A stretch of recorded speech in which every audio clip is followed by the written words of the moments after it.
Bismillahirrahmanirrahim. Alhamdulillahirabbil alamin. Wa bihi nasta'in ala umurid dunya waddin. Wassalatu wassalamu ala asyrafil anbiya wal mursalin. Sayyidina Maulana Muhammadin wa ala alihi wa ashabihi ajma'in. Qala al-musannifu rahimahullah wa nafa'ana bi ulumihi fid dharain amin. Adab-adab itu ialah, maksudnya adalah adab-adab bersama dengan Allah Subhanahu wa ta'ala.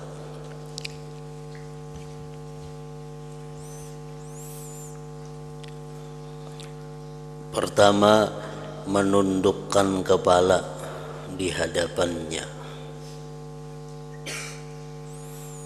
Menundukkan kepala di hadapannya, di hadapan Allah Subhanahu wa ta'ala, baik di dalam sembahyang atau di luar sembahyang.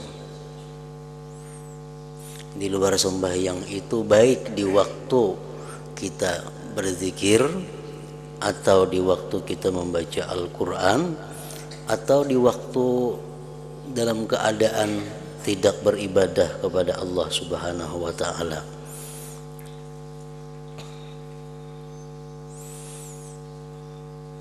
Menundukkan kepala di hadapannya.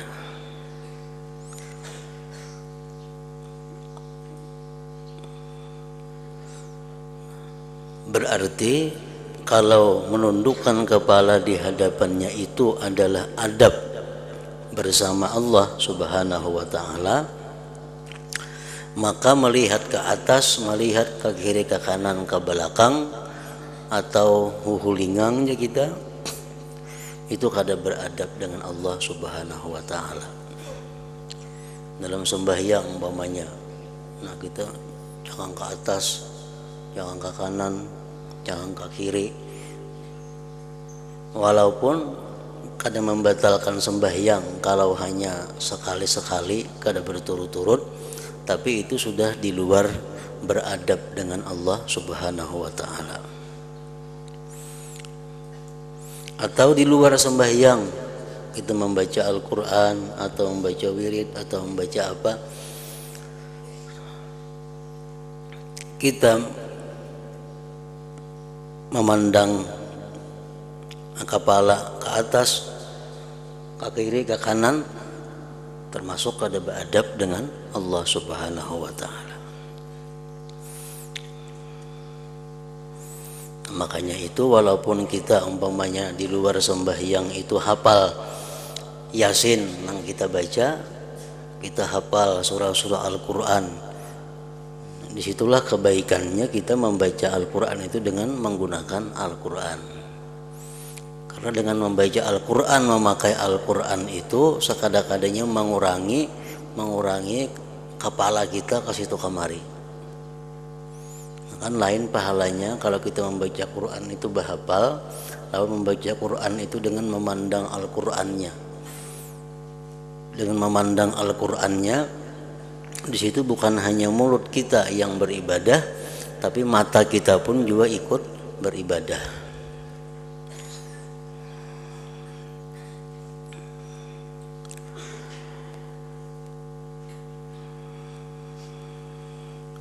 Yang kedua, adab bersama Allah Subhanahu wa ta'ala, merendahkan pandangan di hadapannya. Di samping kepala tunduk dan pandangan pun ditundukkan juga. Ada kepala tunduk sedikit, tapi mata nak ke situ kamari menyirit. Nah, itu termasuk hal yang dianggap kada beradab di hadapan Allah Subhanahu wa ta'ala. Merendahkan pandangan di hadapannya. Nah, maka itu kalau kita sembahyang, kita disunnatkan bahwa mata kita ini memandang tempat sujud. Tetap dipandang tempat sujud. Itu di samping beradab di hadapan Allah Subhanahu wa ta'ala, dan juga adalah menghimpunkan hati daripada memikirkan hal-hal nengkas itu kemari.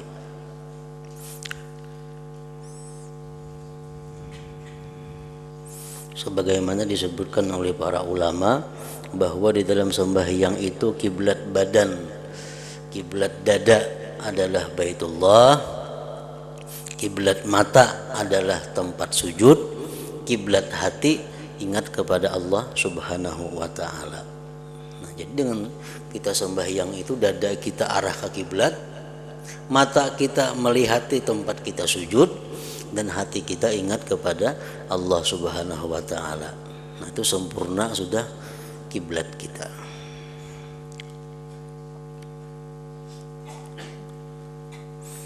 Merendahkan pandangan di hadapannya.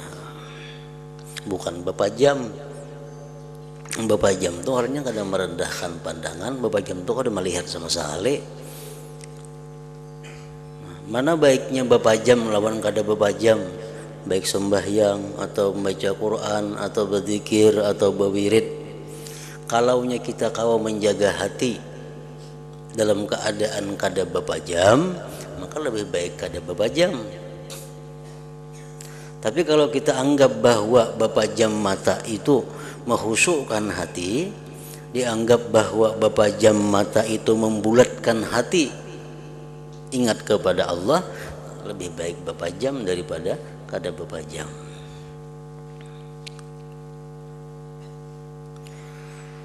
Yang ketiga, menumpukan perhatian kepadanya Allah Subhanahu wa taala. Artinya selalu ingat, selalu berzikir kepada Allah Subhanahu wa taala. Yang keempat, mendiamkan segala anggota badan. Nah, sebagaimana dalam sembahyang kita kada boleh bergerak kecuali dengan gerakan yang disuruh, dengan gerakan yang dianjurkan oleh Allah Subhanahu wa taala. Nah, di luar sembahyang pun kita demikian juga. Kita bergerak menunaikan perintah Allah atau anjuran Allah. Kalau kada, diam, mendiamkan segala anggota badan. Kita misal berzikir, batis bergerak-gerak, nah itu kada beradab di hadapan Allah Subhanahu wa taala. Kita berzikir, kepala bergerak-gerak, itu kada beradab di hadapan Allah Subhanahu wa taala. Apalagi awak, la ilaha illallah, itu ada beradab dengan Allah. Kecuali gerakan-gerakan yang timbul dengan zikir itu di luar daripada ikhtiar kita. Artinya apa? Di dalam tarikah alawiyah itu kalau kita berzikir, kita disuruh diam. Artinya tunduk kepala, mata kita ke bawah, kita berzikir dalam keadaan diam. La ilaha illallah, la ilaha illallah. Nah, karena dalam pertengahan berzikir itu kita mungkin kadang merasa lagi bahwa awak kita jadi incamine. Nah, itu kada jadi masalah. Tapi pun awak diigalakan ba istilah, nah itu kada beadab di hadapan Allah. La ilaha illallah, la ilaha, itu kada beadab ngarannya. Kayak kita misal besi tamu beli banjir dua kita, nah baiklah macam itu.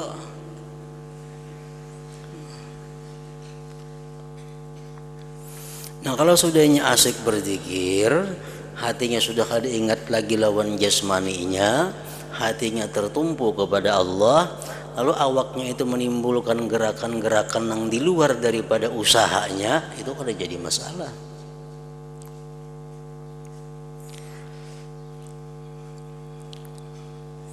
Mendiamkan segala anggota badan termasuk adab bersama dengan Allah Subhanahu wa taala. Yang kelima, adab bersama Allah itu adalah bersegera mengikuti perintahnya Allah. Bersegera mengikuti perintahnya Allah Subhanahu wa ta'ala.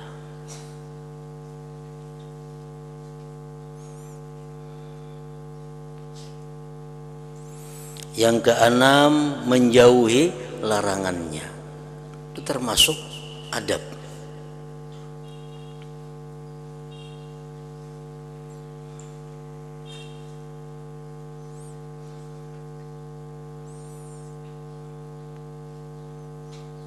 Yang ketujuh, tidak menyangkal,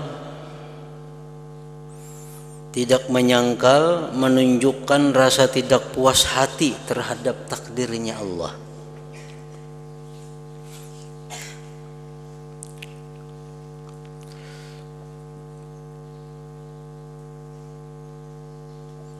Artinya bahwa kita ridha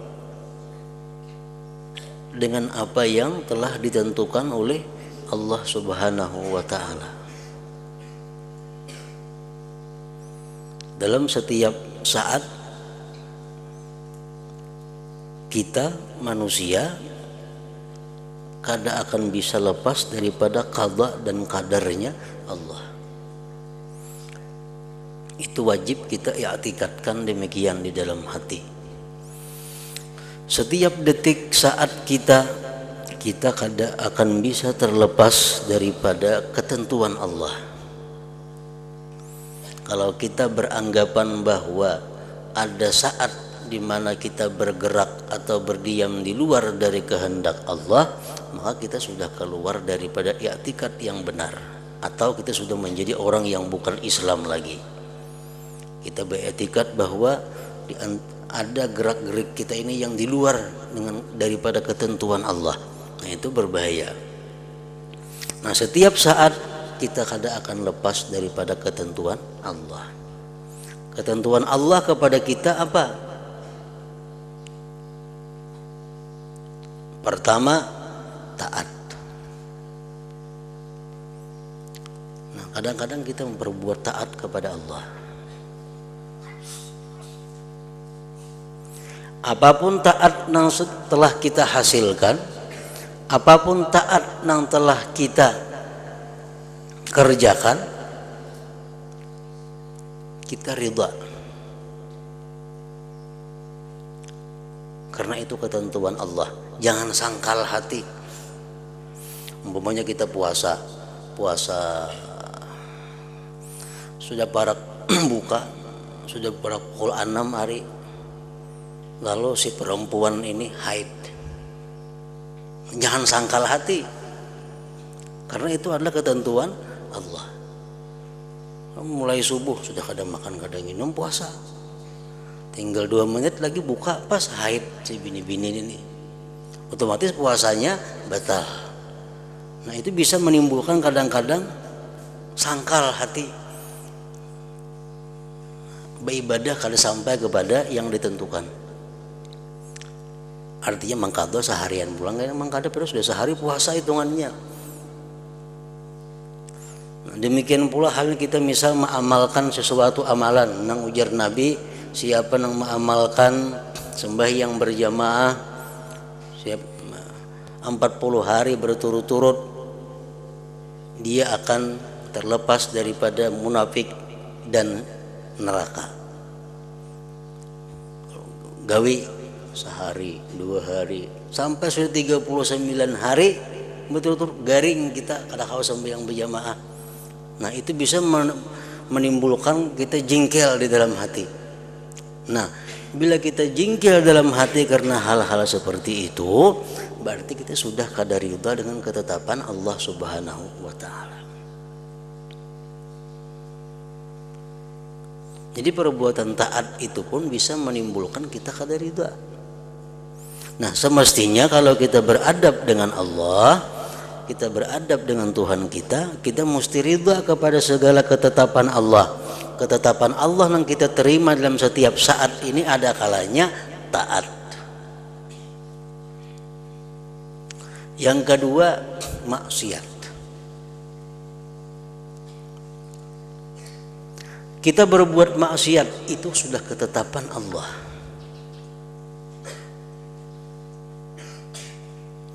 Kita kada boleh jengkel, kada boleh kesal sesudah berbuat maksiat itu. Kesal, jengkel kepada Allah. Kalau kita jengkel kepada kita pribadi, kalau kita kecewa dengan nafsu kita, itu kada jadi masalah, disuruh. Tapi kalau kita jengkel dengan Allah, nah itu nang kada boleh. Kita sudah menjaga diri daripada maksiat. Sedemikian susah payah kita menjaga diri daripada maksiat. Hawa menjaga diri. Atau saat tatap tagawi maksiat kita. Kalau kita jengkel lawan Tuhan, kenapa aku masih dimaksiatakan lagi, sudah berusaha sedemikian rupa, nah itu kada boleh. Kalau kita kecewa terhadap maksiat, kita kecewa dengan diri kita. Jangan kecewa kepada Allah yang menakdirkan bahwa kita melakukan satu maksiat.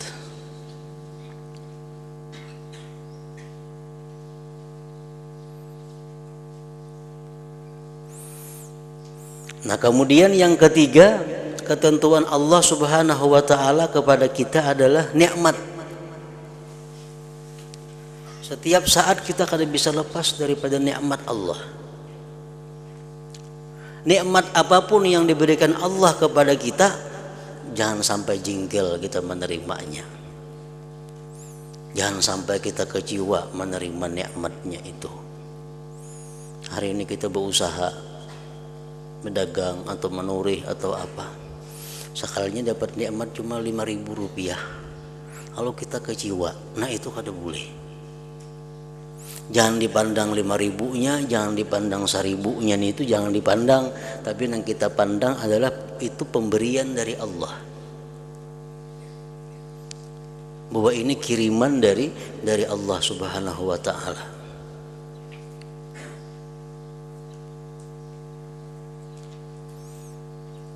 Berapapun nikmat yang diberikan Allah kepada kita, kalau kita beradab dengan Allah, kita ridha. Kada sangkal, kada jengkel, kada kecewa. Nah, yang keempat, ketentuan Allah Subhanahu wa taala kepada kita adalah bala atau musibah. Ya, sudah jelas, sudah kita menghadapi musibah itu pasti dengan keridhaan, dengan kada mengeritik, dengan kada sangkal.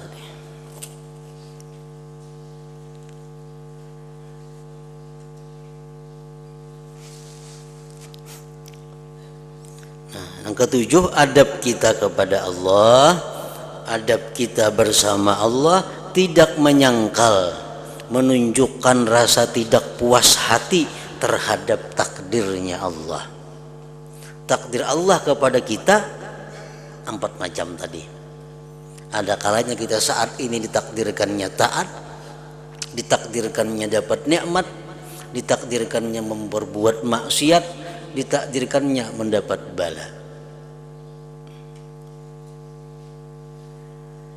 Padahal seluruh yang ditakdirkan Allah Subhanahu wa taala yang 4 macam tadi, Allah menentukan kepada kita nikmat, menentukan kepada kita musibah, bala. Allah menentukan kepada diri kita ini taat, menentukan kepada kita maksiat. Samuan takdir Allah yang datang kepada kita itu, kalau kita ini pintar, kalau kita bisa, samuan itu mendatangkan pahala kepada kita. Kada tenang, kada pahalanya. Allah mendatangkan kita taat. Kita dimampukan oleh Allah untuk berbuat satu ketaatan. Kita hadapi dengan keridhaan. Dan kita ingat bahwa itu adalah anugerah daripada Allah Subhanahu wa taala. Pahala. Kita ditakdirkan Allah memperbuat maksiat. Lalu kita sadar bahwa kita kada mampu menjaga diri kita kalau Allah menghendaki sesuatu, dan kita kecewa kepada diri kita yang melakukan maksiatnya, kita menyesal kepada diri kita yang memperbuat maksiat ini. Nah, jadi pahala. Allah menakdirkan kita berbuat maksiat, tapi kalau kita bisa mengelolanya, bisa menyikapinya, jadi pahala. Kita menjaga diri daripada maksiat, tatap tagawi maksiat. Tagawi maksiat, pertama kita ridha dengan Allah yang menentukan diri kita berbuat maksiat. Kemudian kita kecewa kepada diri kita, dan kita ingat bahwa diri kita kadang mampu menjaga maksiat kalau Allah hendak menentukan maksiat, dan kita menyesal terhadap maksiat itu, jadi pahala. Kita ditakdirkan Allah dapat nikmat, kita syukuri nikmat itu, dapat pahala. Allah menakdirkan kita dapat bala, kita sabar dengan bala itu, dapat pahala juga. Artinya tidak ada takdir Allah itu yang tidak baik untuk kita. Semuaan qada dan qadar, semuaan takdir yang ditentukan Allah kepada kita, semuaan baik. Nang maulah kada baik itu kitanya seorang. Kita nang maulah jadi kada baik itu. Padahal semestinya apapun yang diberikan Allah kepada kita itu bisa diulah jadi pahala. Nah, yang kedelapan, adab bersama Allah, mengakali zikir, ingat kepadanya.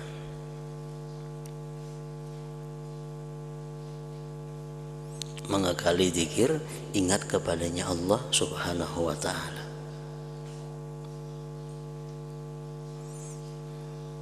Yang kesembilan, melazimi fikir tentang kudratnya.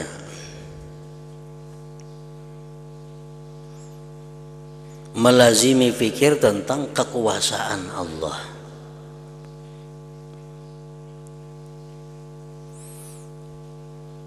Ada di antara ulama-ulama dahulu mengajarkan kepada kita bagaimana kita selalu memikirkan tentang kekuasaan Allah Subhanahu wa ta'ala, melatih diri supaya bisa kita memikirkan kudrat kekuasaan Allah.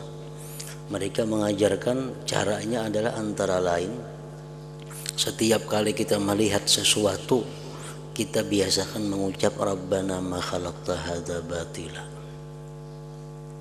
Rabbana ma khalaqta hadza batila. Nah, apa kan yang kita lihat? Kita melihat sabida dalam hati kita, Rabbana ma khalaqta hadza batila. Kita melihat pohon, Rabbana ma khalaqta hadza batila. Kita melihat apapun, kita biasakan kalau bisa mulut kita, sekurang-kurangnya hati kita mengata Rabbana ma khalaqta hadza batila. Artinya apa? Hai Tuhan kami, tidaklah Engkau ciptakan ini tanpa arti. Tidaklah kau bikin ini sia-sia. Pasti ada artinya, pasti ada rahasianya. Kita melihat apa yang dalam tubuh kita, menjaramin kita, ada bisul, Rabbana ma khalaqta hadza batila. Ya Tuhan kami, tidaklah Engkau ciptakan sia-sia ini bisul. Pasti ada hikmahnya, pasti ada manfaatnya. Nang apakah ada tahu lagi? Melihat apapun, dilatih diri itu dengan Rabbana ma khalaqta hadza batila. Karena kita sudah yakin bahwa Allah Ta'ala itu Al-Hakim, orang yang berbuat sesuatu dengan hikmah. Kadada perbuatan Allah itu nang kadada mengandung rahasia, kadada perbuatan Allah nang sia-sia. Dan kita meyakini seluruh yang ada di alam semesta ini adalah perbuatan Allah, termasuk apa yang ada pada diri kita. Nah, jadi apapun yang terjadi pada diri kita, kita meyakini bahwa itu adalah perbuatan Allah, dan perbuatan Allah itu kada sia-sia, ada rahasianya. Nah, melazimi fikir tentang kudratnya. Yang ke-10, adab bersama Allah Subhanahu wa ta'ala itu mengambil yang hak dan meninggalkan yang batil. Setiap hari kita pasti berhadapan antara dua itu, yang benar, yang salah. baik perkataan, baik penglihatan, baik pendengaran, baik pergaulan, baik gerak badan, semuaan dalam setiap hari kita dihadapkan antara kiri kanan, antara bujur lawan salah. Nah, kalau kita beradab dengan Allah Subhanahu wa taala, kita pasti akan mengambil yang benar. Mengambil yang benar dan meninggalkan yang batil tadi. Yang ke-11, adab bersama Allah, putus harapan daripada makhluk.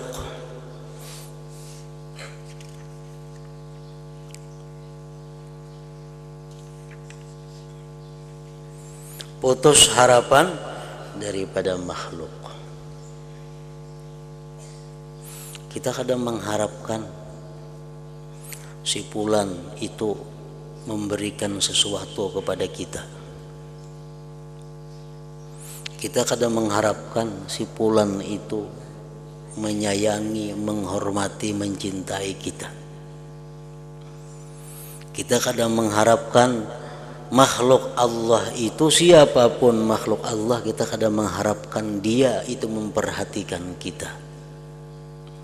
Yang hanya kita harapkan kemuliaannya, kecintaannya, pemberiannya adalah Allah Subhanahu wa ta'ala.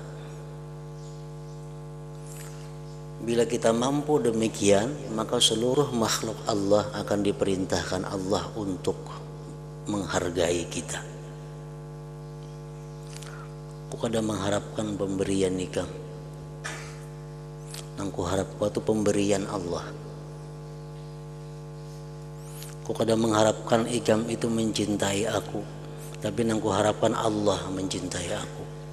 Aku kadang mengharapkan ikam itu menyayangi aku, memperhatikan aku, nangku harapan adalah Allah yang memperhatikan aku. Nah, bila kita kawa seperti itu di dalam hati kita, maka Allah akan menyuruh makhluknya melalui Jibril. Jibril mengumumkan kepada seluruh malaikat langit. Malaikat langit menghimbau kepada seluruh hati-hati manusia yang ada di bumi, cintailah fulan itu karena Allah mencintainya. Hormati si fulan itu karena Allah menghormati dia. Perhatikan fulan itu karena fulan itu diperhatikan oleh Allah. Seluruh makhluk akan tumpah memperhatikan kita. Karena kita kadang minta perhatian kepada makhluk, minta perhatiannya hanya kepada Allah Subhanahu wa ta'ala. Putus harapan daripada makhluk. Jangan berharapan makhluk, tapi harap kaina.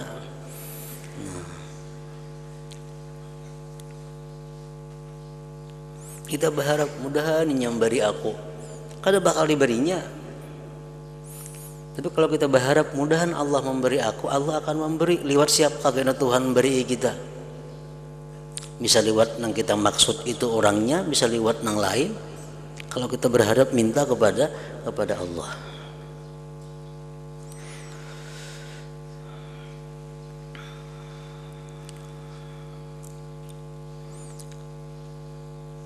Dan bagusnya lagi kalau kita berharap kepada Allah, Allah akan memberi harapan kita itu melalui orang-orang yang Dia cintai. Kalau kita menghendaki sesuatu kepada fulan, dalam hati ini bergeritik, mudahan si fulan itu datang karena memberi aku sesuatu. Ini sesuatu yang salah. Tapi kalau kita berharap, ya Allah berilah hambamu ini, jikalau ini membawa kebaikan lawan hamba. Nah, Allah akan memberikan itu kepada kita melalui orang yang Dia cintai, melalui orang yang disayanginya. Nah, kalau kita minta, ya Allah cintailah hambamu ini, ya Allah sayangilah hambamu ini, kita akan disayangi Allah dan akan disayangi oleh orang-orang yang disayangi Allah di muka bumi ini. Jangan kita hendak minta sayangi dengan seseorang, siapa tahu orang itu adalah musuhnya Allah. Bahaya kita. Kita jangan hendak minta cintai kepada si fulan, karena kita kada tahu barangkali fulan itu adalah musuhnya Allah. Berbahaya kita dicintai musuh Allah. Tapi kalau kita hanya minta cintai kepada Allah, minta perhatikan kepada Allah, maka Allah akan memperhatikan kita, dan Allah menyuruh orang-orang kekasihnya di bumi ini memperhatikan kita. Sehingga apa? Sehingga kawan-kawan kita, orang yang disayangi Allah, pecinta-pecinta kita, orang yang disayangi Allah, akan menjadi lebih baik demikian. Karena kita berharapnya hanya kepada Allah. Putus harapan daripada makhluk. Yang ke-12, tunduk karena kehaibatannya.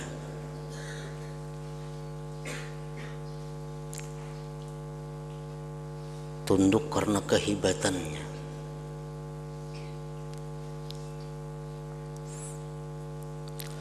Kita takut lawan seseorang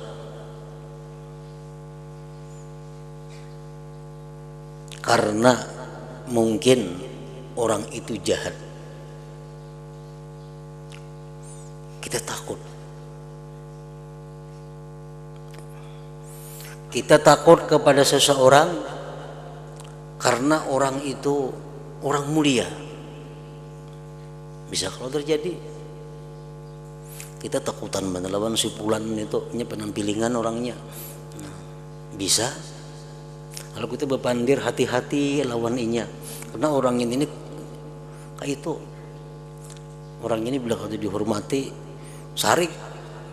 Nah, kalau kita berpandir, takutan, lawannya hati-hati.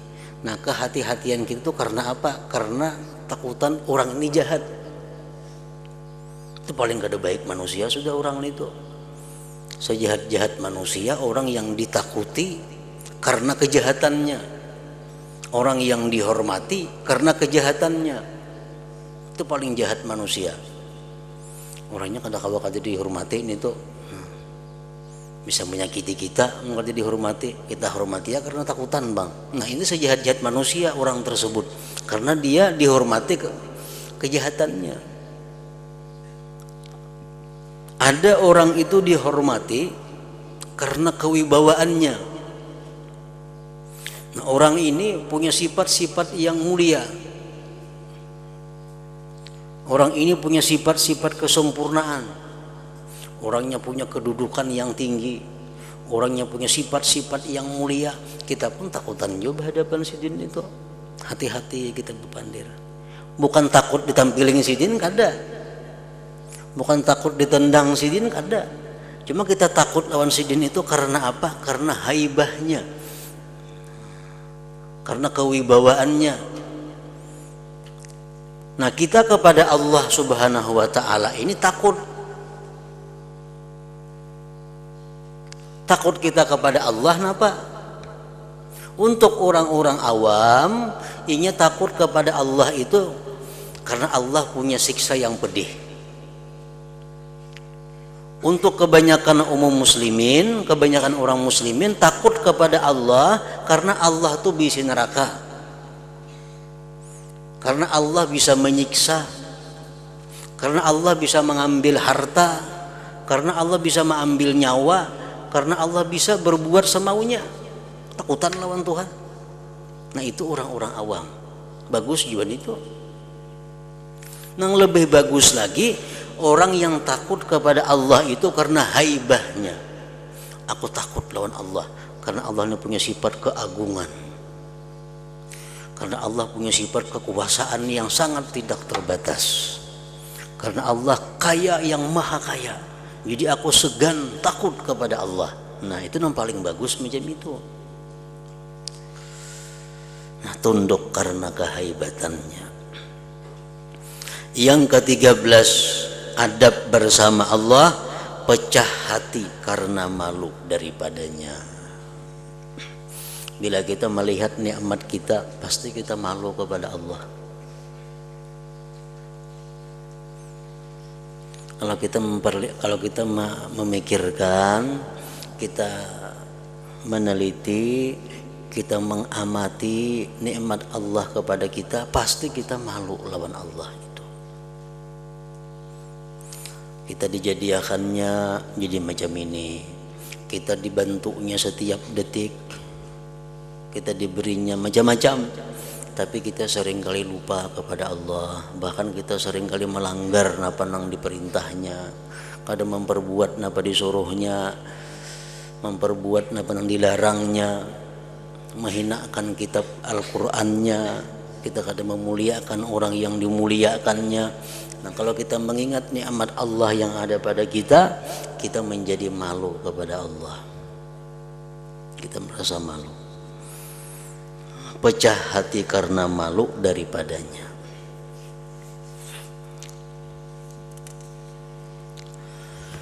Yang ke-14, merasa tenang dalam kehidupan karena percaya dengan jaminannya. Merasa tenang dalam kehidupan karena percaya dengan jaminannya.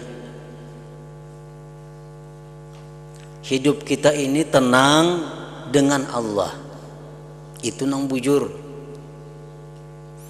Aku tenang dalam dunia karena aku punya Tuhan Allah. Nah, nang salah itu adalah orang yang hanya dapat ketenangan dengan harta.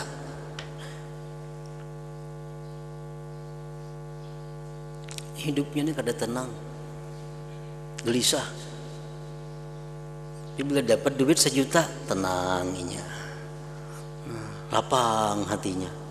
Ini orang ketenangannya dengan harta. Bila kada dapat harta, wah, merangutlah, masamlah muha, gelisah. Ini paling jahat makhluk Allah, paling murah makhluk Allah. Inya tenang dengan sesuatu yang baharu. Kalau kita tenang dengan sesuatu yang baharu, ngarannya gin baharu, baharu ini datang pergi, banyak perginya.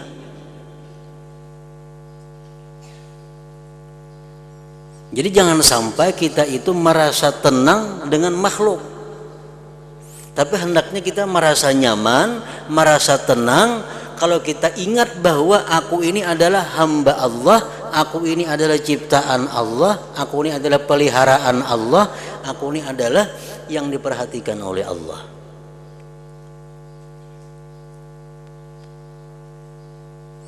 Nah, jadi tenangnya itu tenang lawan Allah, jangan tenang lawan duit. Itu paling jahat manusia. Kayak kekanakan, ini menangis kalau nangis kanakan. Tiba-tiba gula batunya orang naya lagi. Nah kayak itu.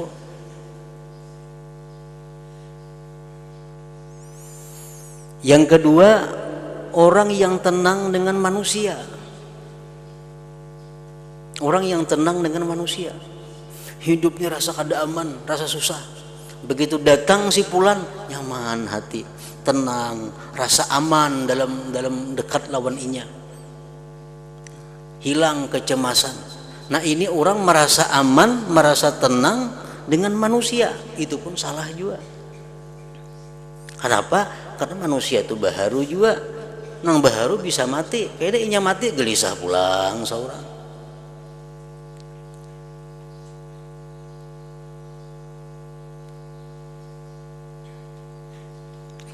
Paling nyaman orang yang hidupnya itu merasa tenang dengan Allah, karena Allah kada bakalan mati, Allah kada bakalan berpisah lawan kita dimanapun kita berada.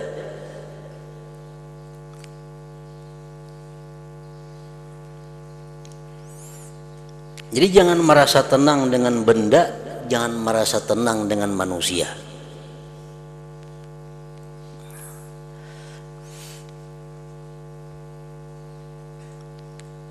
Yang ketiga, yang pertama orang yang merasa tenang dengan harta itu kada bagus.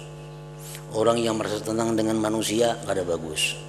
Yang ketiga, orang yang merasa tenang dengan amalan, dengan wirid-wirid. Ini sudah mulai bagus, walaupun masih belum bagus.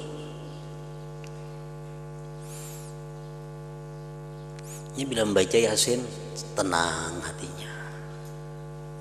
Bila membaca zikir, tenang hatinya. Nah ini sudah mulai menunjukkan bagus, tapi belum bagus nang sebenarnya.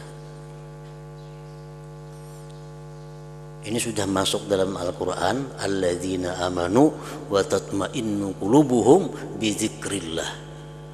Orang-orang yang beriman itu tentram hati mereka dengan zikrullah. Bawa berzikir ya. Orang itu kalau orang mau nangis, orang punya pusang apa, bawa berzikir. Nah, supaya tenang.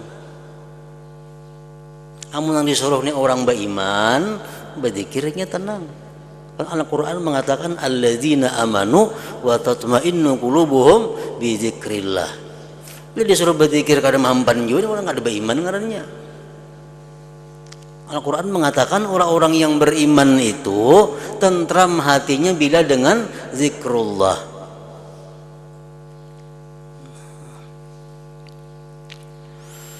Nah ini sudah mulai bagus. Bila berzikir hatinya nyaman, bila mbah baca yasin hatinya nyaman, mbah baca wirid hatinya nyaman. Ini sudah bagus, tapi masih belum bagus sebenarnya. Kenapa? Karena inya tenang, inya senang masih dengan sesuatu selain Allah. Nah, orang nang macam ini kayaknya orang nang tenangnya dengan zikir, orang yang tenangnya dengan salawat, orang yang tenangnya dengan Quran. Ini bila berbuat kena maksiatnya kada tenang, atau amalannya kada terbacanya kada tenang pikirannya. Nah di situ kada bagusnya. Walaupun bagus tadi cuma belum bagus nang sebujurnya. Nang bagus tuh orang yang tentram hatinya dengan Allah. Jadi perbuatan maksiat, perbuatan taat kada mengganggu hubungannya dengan Allah. Walaupun ia berbuat maksiat, tetap ia masih berharap kepada Allah. Ia berbuat taat, berharap kepada Allah. Jadi taat dan maksiat itu kadang mengubah posisi hatinya kepada Allah. Nah itu paling bagus sudah. Nomor 4 itu. Orang yang hanya tenang, orang yang hanya bahagia dengan Allah. Namun dengan yasin aja bahagianya, pas kada terbawa yasin, maka yasin kada hafal. Kalau kada tenang kayaknya. Tapi kalau orang tenangnya dengan Allah, dimanapun ia berada, hidupnya bisa tenang, nyaman. Yang ke-15, adab bersama Allah, bertawakal, berserah diri kepada kelebihannya Allah, karena percaya dengan pilihannya Allah Subhanahu wa Ta'ala. Percaya bujur bahwa apa yang ditentukan Allah kepadaku itulah yang terbaik bagi diriku. Apa yang diberikan Allah kepadaku itulah yang terbaik untuk diriku, karena Allah yang maha mempunyai kebijaksanaan, kelebihan dan sebagainya. Nah, maka inilah sekalian adab yang patut menjadi pakaianmu di waktu siang dan di waktu malam, bersama dengan sahabatmu yang tidak pernah bercerai daripadamu, yaitu Allah Subhanahu wa Ta'ala. Bersalahan dengan makhluk, maka engkau bisa berpisah dengan mereka pada sebagian masamu. Nah, selanjutnya adab-adab orang alim. Ya hadratin Nabi sallallahu alaihi wasallam, Al-Fatihah.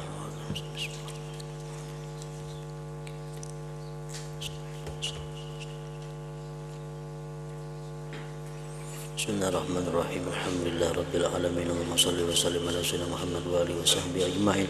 Allahumma ighfir lana ma akhtana wa ma ta'ammadna wa ma asrarna wa ma alanna wa ma asrafna wa ma anta a'lamu bihi minna, antal muqaddim wa antal mu'akhir, la ilaha illa anta.